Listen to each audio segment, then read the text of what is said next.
কবি নীরেন্দ্রনাথ চক্রবর্তীর লেখা কবিতা স্বপ্নে দেখা ঘরদুয়ার। পুকুর মড়াই সবজি বাগান জংলা ডুরে সারি, তার মানেই তো বাড়ি, তার মানেই তো প্রাণীর মধ্যে প্রাণ। নিকিয়ে নেওয়া উঠোন খানি রোদ্দুরে টান টান, ধান খুঁটে খায় 4টে চড়ুই দোল মঞ্চের পাশে, পায়রাগুলো ঘুরে বেড়ায় ঘাসে।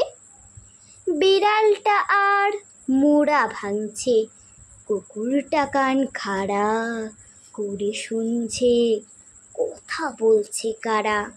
পূবের সূর্য পশ্চিমে দেয় পারি, দুপুর বেলা ঘুমের থেকে জেগে উঠেছে বাড়ি। লাঠির ডগায় পুঁটলি বাঁধা অনেকটা পথ ঘুরে, লোকটা যাচ্ছে দূরের থেকে দূরে। ওর চোখেও কি এমনি একটা বাড়ির স্বপ্ন টানা? ওর মনেও কি গন্ধ ছড়ায় গোপন হাসনুহানা? ও বড় বউ, ডাকো, ওকে ডাকো, ওই যে লোকটা পার হয়ে যায় কাঁসাই নদীর সাঁকো। নমস্কার।